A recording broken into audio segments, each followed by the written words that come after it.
Bonjour mes chers amis et bienvenue sur Invitation Sidérale.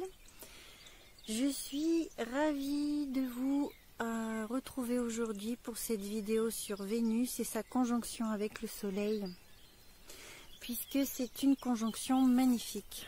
En fait, selon le système sidéral, elle se produit dans le signe du Poisson, entre le 12e et 14e degré, selon les différents Ayanamsha.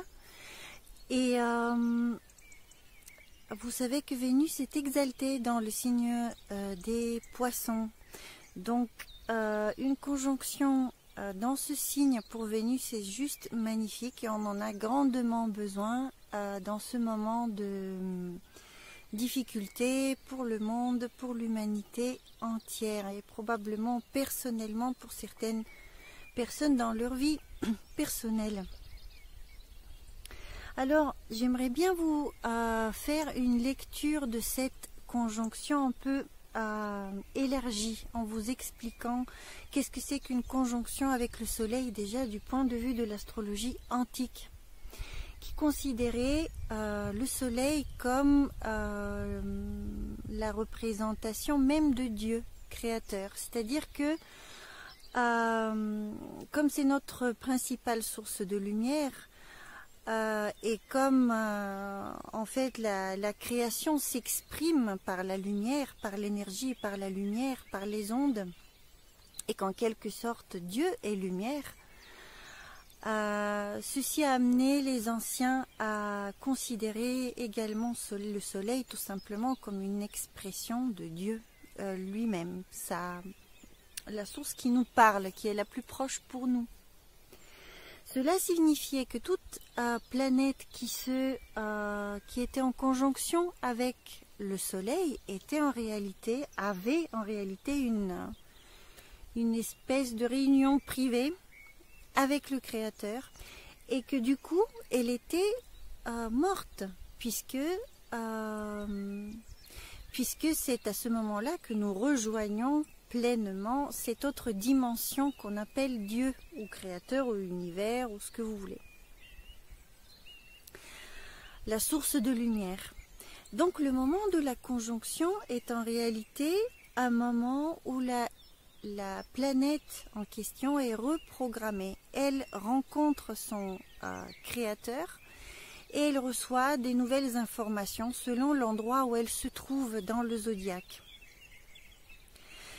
Ça correspond à quelque chose comme une conception avant la naissance. Vous voyez, le moment de la fécondation avant la naissance. C'est-à-dire que ce principe planétaire n'est pas encore actif extérieurement. Les choses se passent beaucoup de manière intérieure et très spirituelle. Donc toutes les significations spirituelles de Vénus vont être plus accessibles. Par contre, les significations plus matérielles et extérieures, comme la richesse, argent, luxe, plaisir, etc., seront plus inhibées. Et ceci est valable pendant toute sa période d'invisibilité. Ce qu'on appelle la période d'invisibilité, c'est la période entre le moment où l'étoile ou la planète est visible pour la dernière fois, avant de disparaître dans les rayons du Soleil pour faire la conjonction, et de réapparaître à nouveau de l'autre côté après une certaine période, ça dépend des planètes. Ok, alors, donc Vénus a disparu le 31 janvier.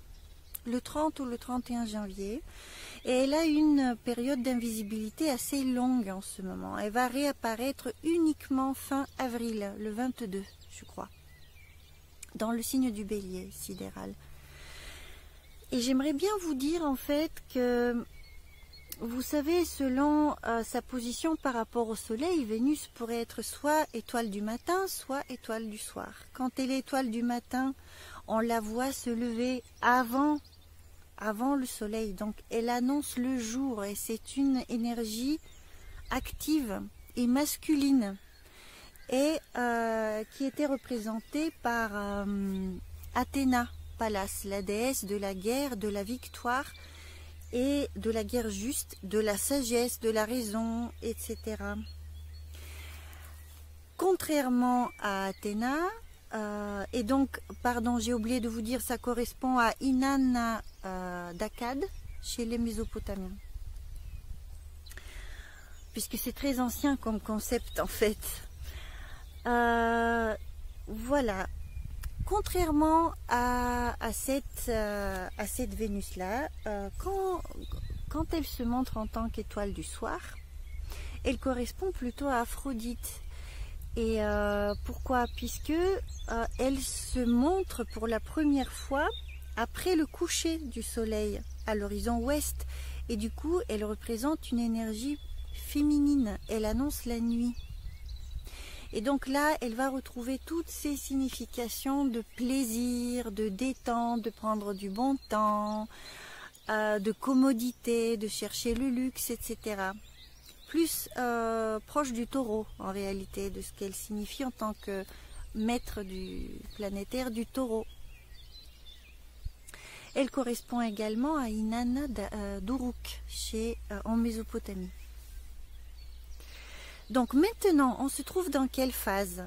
Quand Vénus a disparu à la fin janvier, elle était, jusqu'à ce moment-là, étoile du matin. Donc elle était idéaliste, elle était porteuse de...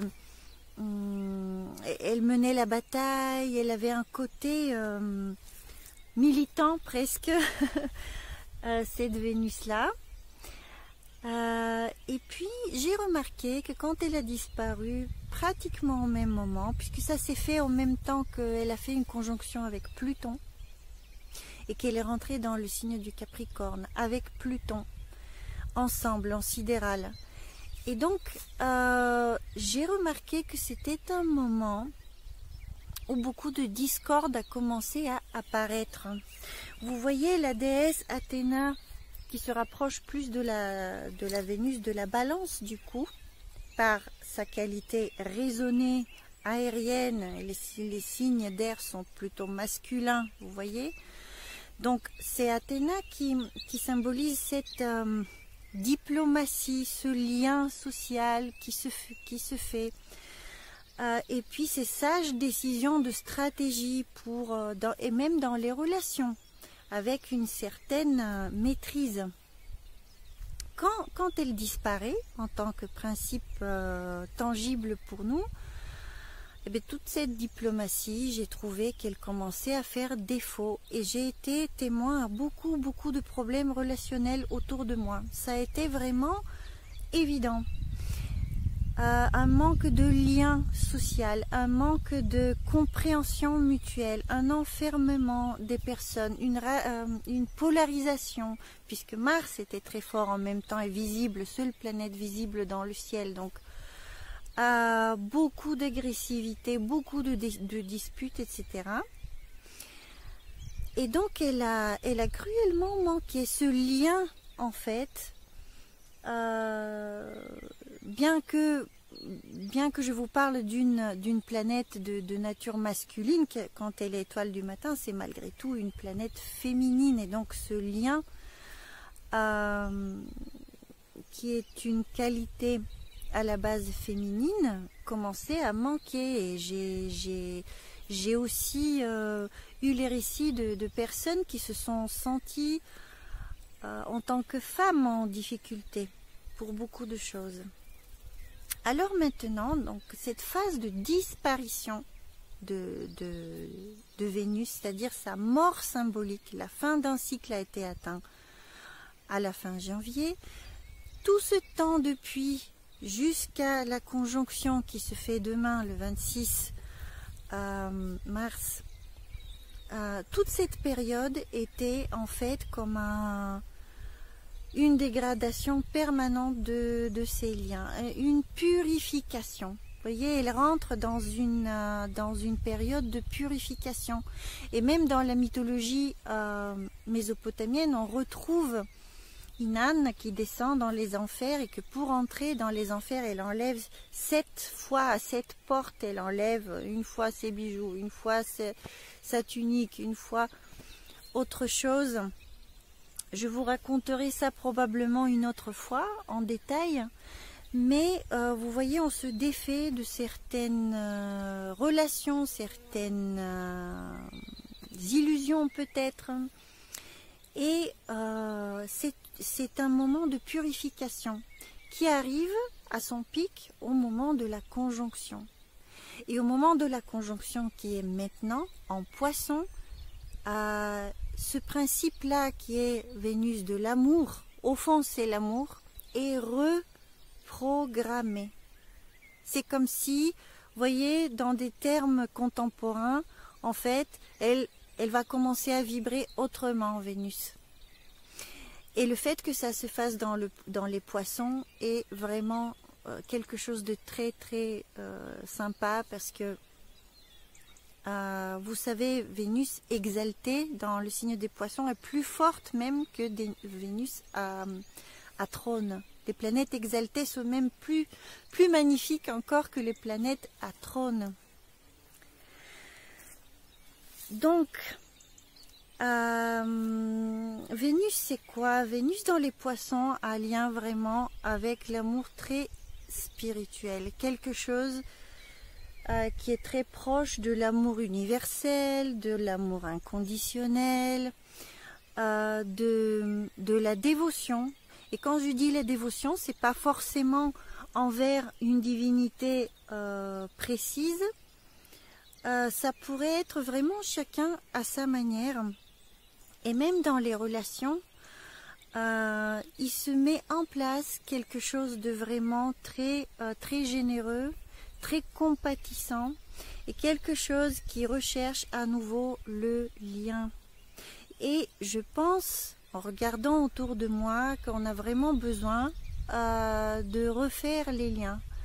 Encore plus après cette longue période d'isolement, longue période de confinement. Pour certaines personnes, ça continue maintenant. Mais pour chacun, ça va se passer dans des conditions différentes. Mais l'essentiel, c'est de rechercher ce lien, de rechercher le pardon, puisque pourquoi les Poissons ont un lien avec le pardon? Puisque le pardon ne se donne pas par la raison, il se donne par le cœur, tout simplement. Il n'y a pas de oui, je te pardonne, mais à condition que tu fasses, vous comprenez? On pardonne juste par ouverture du cœur. Et c'est ce que représentent les Poissons. C'est irrationnel, c'est intuitif, ce n'est pas logique, ce n'est pas parce que vous allez discuter avec une personne jusqu'à épuisement qu'en fait votre cœur va s'ouvrir. Vous pouvez passer des heures et des heures à discuter avec quelqu'un. Si le cœur n'est pas ouvert et si vous n'êtes pas au fond de vous dans une profonde pacification avec cette personne, les choses ne vont pas s'améliorer. Il faut vraiment mettre le cœur au premier plan. Pareil pour toutes les histoires maintenant de politique, de pour vaccin, contre vaccin, avec Covid, contre le Covid, toutes sortes d'idées sur ces sujets existent. Et il ne faut pas se radicaliser, il ne faut pas se séparer des autres maintenant. C'est ça que nous dit Vénus. Il faut chercher l'union, il faut vraiment chercher cet endroit qui rejoint les autres. À quel endroit nous sommes un avec les autres? Les Poissons, c'est ça, être un avec l'univers et perdre l'illusion de notre ego comme étant seul maître à bord et tout simplement l'illusion de l'isolement, de l'ego isolé. Donc demain, quand cette conjonction va se produire le matin, pour la France, ça va être vers 8 heures du matin, vraiment prenez le temps, si vous avez une pratique spirituelle, prenez le temps de méditer à ce moment-là, de prier à ce moment-là, ou alors de faire quelque chose de beau, ou même pour vous-même de vous rendre beau et belle, de rechercher l'harmonie, de chanter, de jouer de la musique. Ce sont aussi des activités très en harmonie avec Vénus. Surtout dans les poissons, vu que c'est un signe qui a un lien quand même avec l'inconscient collectif et que il y a tout genre d'images qui peuvent venir aux artistes, ce moment-là est vraiment très propice pour avoir accès à des nouvelles idées, à des visions magnifiques, et ça pourrait aussi être une source de guérison des relations, et restituer son lien avec cet amour qui est universel, ce qu'on appelle l'amour universel. Vous savez bien que par la musique, on peut obtenir des états comme ça de conscience. Vous pouvez utiliser par exemple les différentes vibrations en hertz, par exemple, quand vous écoutez des musiques sur Internet, pour faire vibrer des chakras plus hauts qui sont en lien avec le signe des poissons. Ok, il faut quand même dire qu'après cette période-là, cette journée-là qui est maintenant, où Vénus est vraiment dans le même degré que le Soleil, où elle fait corps avec le Soleil, après ce moment-là, elle reste malgré tout invisible pendant un long moment, jusqu'au 22 avril, où elle va se montrer dans le signe du Bélier et en conjonction avec Uranus. Donc nous allons assister à quelque chose d'extraordinaire, à mon avis, au niveau de la manière dont la Vénus va communiquer. Peut-être, vous savez, Uranus, ce sont les nouvelles technologies, ce sont aussi c'est Facebook, les réseaux sociaux, tout ça. Peut-être une nouvelle manière d'interagir sur les réseaux sociaux, quelque chose de plus harmonieux probablement va venir, même si il y aura un carré avec Saturne à ce moment-là, et donc en même temps il y aura des freins à cette nouvelle expression. Bon, ça c'est pour l'apparition de Vénus. C'est à ce moment-là que son nouveau cycle va démarrer et qu'elle va aller de sa naissance symbolique dans le Bélier jusqu'à sa maturité. Ça arrive au moment de son élongation maximale par rapport au Soleil en degrés. Après, elle va commencer à retourner pour faire à nouveau une conjonction, etc. Donc j'espère que ceci vous a été utile. Profitez de ce moment pour la créativité, pour soigner vos relations, pour vous relier à l'amour universel, pour vous rendre belle et beau et agréable. Et puis, ah oui, regardez derrière, ce sont les fleurs blanches du printemps, c'est génial. Le blanc, c'est la couleur de Vénus, et les petites feuilles à 5 pétales correspondent bien au pentagramme qui a un lien très fort astronomique avec ces cycles d'apparition et de disparition de Vénus. Je vous remercie pour votre attention, portez-vous bien, à bientôt.